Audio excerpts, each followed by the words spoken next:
Hey guys, this is King White from Kingdom of Wisdom. I'm very happy to find you back on that channel. Today we're going to keep on with our series of video on which we're learning how to sound like vibration. Lastly, we've learned pronunciation, and today we're going to keep on. We're going to learn how to make link between letters, between words, and too much. And today I'm just going to invite you to be to look on my screen on which I'm going to be having or demonstrating things. Bonjour les gars, je disais que je suis King Wise de la plateforme Kingdom of Wisdom. Donc je suis très heureux de vous retrouver aujourd'hui sur notre chaîne Kingdom of Wisdom. Donc nous allons aujourd'hui continuer avec la vidéo que nous avons commencé récemment, celle où nous sommes en train d'apprendre comment prononcer et comment parler comme un Américain. Donc je disais à l'intro que cette série de vidéos va vous permettre à terme d'être en mesure de parler comme un Américain.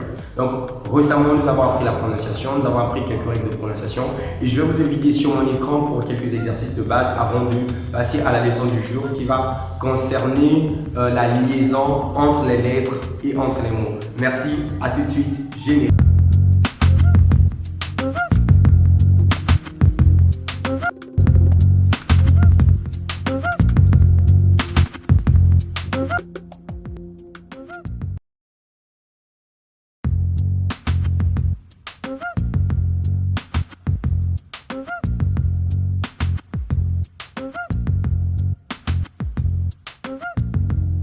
Merci beaucoup d'être resté avec nous. On se retrouve pour notre vidéo où aujourd'hui nous allons apprendre la liaison comme promis. Donc ici, pour commencer, nous avons un petit paragraphe dans le tableau que je vais lire ensemble avec vous. Because I am young and leader, I want to speak English like an American. Why? Just because I want to do it. And you want to be doing it. Donc ça c'est lorsqu'on essaie de lire doucement, parce qu'on essaie en tout cas de prendre le temps pour lire ça. Et donc ensemble avec vous, on va voir toutes les possibilités de liaison qu'on peut trouver dans cette phrase. Maintenant cette fois-ci je vais essayer un peu d'accentuer et je vais essayer un peu de mettre un peu de la liaison dans la phrase et voici ce que ça va donner. Because I'm young and leader, I just want to speak English like an American. Why? Just because I want to do it and you want to be doing it. Est-ce que vous pouvez faire la même chose? Alors allez-y, essayez de faire la même chose, quelques secondes. Mettez en pause et essayez de faire la même chose. Alors ici, qu'est-ce qu'on remarque? On remarque déjà qu'il y a deux notions que nous devons comprendre lorsqu'on veut faire la liaison. La première, c'est qu'on peut lier deux consonnes. La deuxième, c'est qu'on peut lier une consonne et une voyelle.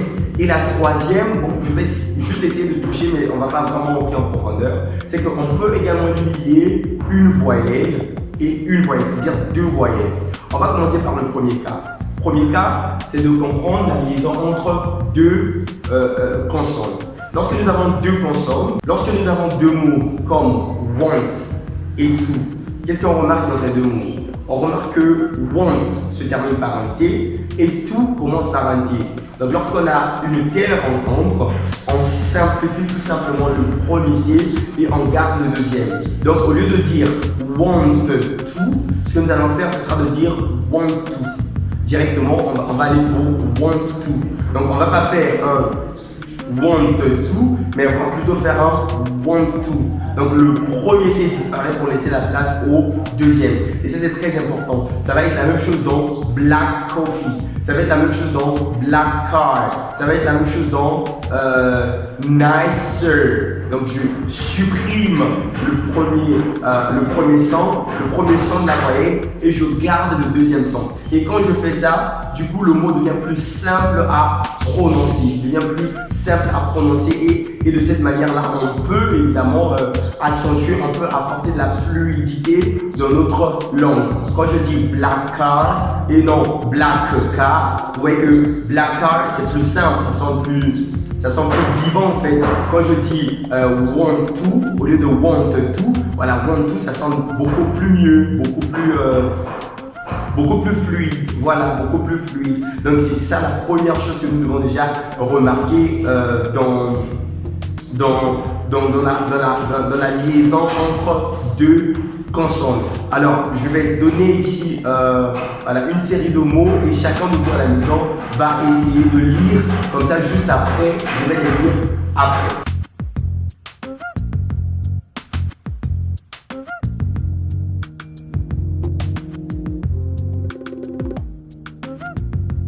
Voilà, donc ça donne quoi? Ça donne black coffee, pas black coffee, mais black coffee.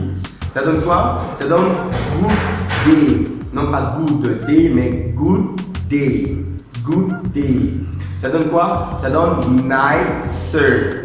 Nicer. Pas nicer, mais nicer. Du coup, si j'essaie de mettre dans une phrase, je vais par exemple dire I want a black coffee. I want a black coffee. Si j'essaie de mettre encore dans la phrase, je vais avoir oh, this is a very good day. This is a very good day. Oh, don't you know, King Wise is a very nice sir. King Wise is a very good, nice sir. Voilà, c'est très simple. Je vais m'appesantir un tout petit peu sur un cas, le cas de and then. And then. Ok, vous voyez que c'est pas la même consonne, mais le fait que le son soit le même, donc ça nous donne à appliquer la même règle. Quand je dis and then, donc je ne dirai pas and then, mais je fais directement and then. Ok, and then, what do you think about going to watch a movie? And then, what do you think about this story? And then, I think that it's time for us to go. Alors nous allons prendre notre deuxième cas, et le deuxième cas, c'est celui qui concerne les consonnes qui ont des sons un tout petit peu similaires, comme de et te, comme be et peu, comme fe et ve. Donc le fait que ces voyelles, enfin ces consonnes soient similaires, donne à appliquer la même règle. C'est-à-dire que lorsque nous avons un mot qui termine par un D et l'autre commence par un T, on va appliquer la même règle. Exemple, par exemple, nous avons need to. Voilà, need to. À ce moment, je ne vais pas dire need to, mais je dirais need to. Need to. Need to. I need to go. I need to go. I need to see her. I need to. Voilà. On peut également avoir sit down. Au lieu de dire sit down, je dirais sit down. Donc P et B. Je peux avoir sleep better. I want you to sleep better. I want you to sleep better. On peut également avoir le cas de F et V. Enough value. Enough value. Enough value. Enough value. Je ne ferai pas enough value, mais je fais enough value. Enough value. Voilà. Alors le cas suivant, c'est le cas où on met en liaison une consonne et une voyelle. Comme nous avons ici dans young and leader. Young and leader. Young, c'est se termine par une consonne. And, ça commence par une voyelle. À ce moment, on peut mettre ça en liaison. Nous avons la même chose dans like an American. Like an American. Like an American. Donc, like termine par le son d'une consonne et and commence par le son d'une voyelle. De cette manière, on peut les mettre ensemble. On va donc avoir like an American, like an American, like an American, like an American. Et de cette manière, on voit bien que la prononciation devient un peu plus fluide, devient un peu plus glissante, un peu plus vivante. Voilà, c'est plus trop abrupt, c'est plus trop dur. Like an American. Donc là, je dis like an American et je suis un peu plus libre, je suis un peu plus tranquille parce que je suis en train de dire ça. Alors, je peux encore avoir ce cas dans doing it. Voilà, doing it. Doing it. Alors là, il y a un double cas qu'il faut expliquer. D'abord que lorsque nous lisons ce mot doing, on ne va pas jusqu'à la fin. L'anglais, lorsqu'il dit doing, il ne va pas jusqu'au G, il s'arrête à doing. Ok, donc il y a un doing qui se fait, de ce fait qu'il n'y a pas ce G qui est à la fin. Donc tout le temps que vous aurez des mots qui se terminent en ing, vous êtes libre de ne pas aller jusqu'à la fin. Par exemple, eating, au lieu de dire eating, vous pouvez dire eating. Voilà, au lieu de dire sleeping, vous pouvez dire sleeping. Voilà, vous arrêtez là pour préparer la prochaine liaison. Et de cette manière, si je mets en application ce que je viens d'expliquer, vous allez voir qu'au lieu de dire doing it, je vais faire doing it. Voilà, doing it. I just want you to, I will be doing it. Voilà, doing it, puisque ce G là, il est parti. Dans le même cas, nous allons le retrouver par exemple dans English is. Voilà, au lieu de dire English is a very good language, on peut faire English is a very good language. English is a very good language. English is a very good language. Donc en faisant ça, on voit que ça devient un peu plus vivant, ça devient un peu plus tranquille. De la même manière, vous pouvez dire My favorite TV program is. Donc au lieu de faire My favorite TV program is, vous pouvez faire My favorite TV program is. My favorite TV program is. My favorite TV program is. Little quiz. My favorite TV program is J1. Donc vous voyez que en essayant de contracter immédiatement et automatiquement la voyelle et la consonne qui vient avant, on essaie d'avoir un son un peu plus vivant. Alors la méthode la méthode pour réussir, c'est de déconnecter au fait le premier son, de le déconnecter du premier mot et de l'envoyer vers le deuxième. Ça, c'est comme ça que vous pouvez réussir. Parce que si vous gardez le premier son dans le premier mot, ça ne va pas trop bien marcher. Le mieux, c'est de l'emmener dans le deuxième mot pour que ce soit un peu plus vivant. Voilà. Avant de passer au dernier cas qui concerne le cas des voyelles, je m'aurais juste expliquer très rapidement une chose ici là. C'est qu'on a la possibilité de to squeeze on words. Okay? You can squeeze on words. Squeeze on words, ça veut dire vous allez mettre les mots ensemble. Voilà. Vous pouvez squeezer en letters, vous pouvez également squeezer en words. Alors, squeeze ici là, c'est quoi? C'est de mettre ensemble, mettre ensemble des mots. Par exemple, dans and you. Voilà. Au lieu de dire and you, je dis and you. Donc, je mets ça ensemble en fait. Je mets ça ensemble. C'est la même chose dans want you. Want you do it. Ok, want you. Donc je mets ce tout ensemble et donc ça me donne une liaison un peu plus rapide. De dire want you, je fais want you. Voilà, want you be doing it. Want you be doing it. Pourquoi? Parce que j'ai ces deux sons qui sont un peu plus proches et qui me permettent facilement de squeezer les dents. Voilà, donc quand je fais ce squeeze, donc j'ai une prononciation beaucoup meilleur qui me permet d'aller un peu plus vite, puisque l'objectif quand même de la liaison, c'est de permettre d'avoir un son sur une phrase, et ce son sur une phrase, ça permet de faire quoi? D'être un peu plus fluide dans le parler, dans l'oral, et ça évidemment, lorsque vous êtes un apprenti et que vous pouvez déjà être fluide, c'est une chose meilleure. Alors sans plus tarder, on va passer dans notre dernier cas, qui est mettre en liaison les voyelles. Comment je peux mettre en liaison les voyelles? C'est en créant une consonne entre les deux. Par exemple, j'ai do with. Alors, vous voyez que quand je dis do with, il y a une espèce de W qui apparaît entre le O et le I. Donc, je dis do with.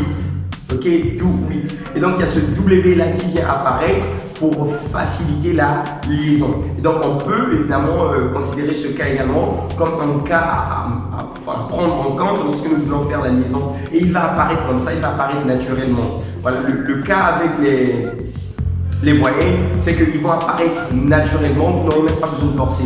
Lorsque vous avez bien commencé vos phrases, vous allez voir que vous allez bien descendre correctement. Alors sans plus tarder, nous allons encore relire ces phrases pour qu'ensemble, on puisse voir comment est-ce que ça peut aider. Ici on dit quoi? Because I am young and leader, I want to speak English like an American. Why? Just because I want to do it. And you want to be doing it. Évidemment, là, je vais encore doucement. C'est la méthode qu'il faut faire. Il ne faut pas directement aller rapidement parce que les gens confondent parfois rapidité et liaison. Ce n'est pas parce que je fais la liaison que je dois aller précipitamment ou que je dois aller rapidement. Non. La liaison, c'est juste mettre en liaison deux mots, mettre en liaison un mot plus une lettre qui vient après. Ça, c'est la liaison. Ça n'a rien à voir avec la rapidité, ça n'a rien à voir avec la précipitation.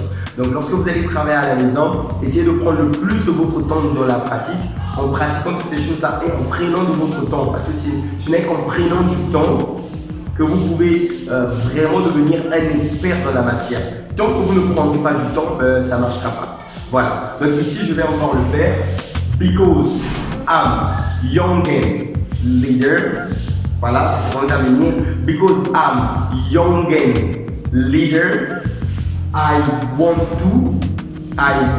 to speak English like an American. Why? Just because I want to do it. And you, won't you be doing it? En fait, because I'm young and leader, I want to speak English like an American. Why? Just because I want to do it. And you, won't you be doing it? Because I'm young and leader, I want to speak English like an American. Because I'm young and leader, I want to speak English like an American. And you, because I'm young and leader, I want to speak English like an American. Why? Just because I want to do it. Just because I want to do it. Just because I want to do it. Just because I want to do it. Alors là, vous avez également dû remarquer que je dis want to do it. Pourquoi? Parce que dernièrement, nous avons dit que le N qui suit un T fait disparaître le T. Donc si le T disparaît, ça laisse la place à un N qui est là. Et donc ce N là vient prendre la suite, il fait également disparaître le prochain T et le O qui est là-bas se transforme en une espèce de U. Voilà, une espèce de U qui me permet de dire want to. Voilà, après je dis want to. I want to do it. And you, won't you be doing it? Je lis une dernière fois. Because I'm young and leader, I want to speak English like an American. Why? Just because I want to do it. And you, won't you be doing it? Quand je viens à travailler chez vous à la maison, vous allez voir que plus vous allez donner du temps, plus vous allez prendre de votre temps à travailler dans ce sens-là, vous deviendrez meilleur. C'est vrai que ça prend du temps, c'est vrai que ça demande un peu plus de patience. Donc essayez d'être patient, essayez d'insister, ne vous relâchez pas et le plus vous allez travailler, le plus vous allez voir que ça va arriver. Thank you so much. That was King Wise from Kingdom of Wisdom. The pleasure was mine to share with you this experience that I have. I also think that you also have some experiences. If you want to share with us something, we'll be open to you and just come and see us and together we'll be discussing. Merci beaucoup, c'est fini pour aujourd'hui. Je vous rappelle que nous aurons une prochaine vidéo dans les jours à venir et cette fois-ci nous allons essayer de voir les variations dans la langue anglaise. Merci, merci, merci. Wisdom à vous. Ciao.